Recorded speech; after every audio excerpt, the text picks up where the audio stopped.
জায়গাটির নাম দিয়াবাড়ি খালপাড়। একটা সময় খাল ছিল, নৌকা চলতো।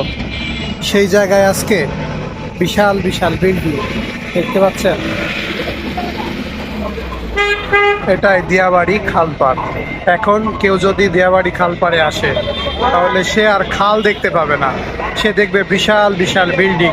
অথচ খালপাড় নামটা এখনো রয়ে গেছে, আর প্রতিনিয়ত বিমান উঠে। উত্তরা দিয়াবাড়ি খালপাড়, এই যে জায়গাটা দেখতে পাচ্ছেন, এই জায়গাটাই উত্তরা দিয়াবাড়ি খালপাড়। খালপাড় মানে বুঝতে পারছেন, এই জায়গাটা খাল ছিল, খাল।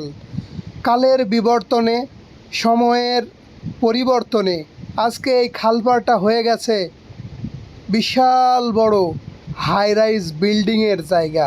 ওই যে দূরে দেখতে পাচ্ছেন বসুন্ধরার বিশাল এক অ্যাপার্টমেন্টের জায়গা। এই বিশাল জায়গাটা কে বলবে এক সময় খাল ছিল, আজকে এখানে 10 তলা 15 তলা 20 তলা পর্যন্ত বিল্ডিং উঠে যাচ্ছে। কে বলবে এটা খালপাড়? সুপ্রিয় দর্শক, কালের বিবর্তনে অনেক কিছুই পরিবর্তন হয়ে যাচ্ছে। হয়তো বিগত 15 থেকে 20 বছর কিংবা 30 বছর, হয়তো বা 40 বছর আগে যারা এই দিয়াবাড়িতে এসেছে তারা দেখেছে নৌকা চলতো। এই জায়গাগুলো দিয়ে নৌকা চলতো, নৌকা চলে মানুষ পারাপার হতো। আর এই জায়গাটার নাম ছিল দিয়াবাড়ি খালপাড়। তাহলে দূর দূরান্ত থেকে মানুষ খালে মানে নৌকায় করে যাতায়াত করত।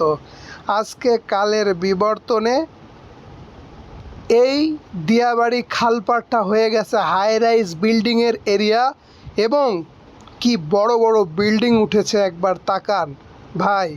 এটাই ঢাকা সিটির নমুনা। অনেক জায়গায় হয়তো এমন হয়েছে, কিন্তু যে জন্য আমি ভিডিওটা করছি সেটা হলো বিল্ডিং উঠে গেলেও নাম কিন্তু সেই খালপাড় এখনও রয়ে গেছে।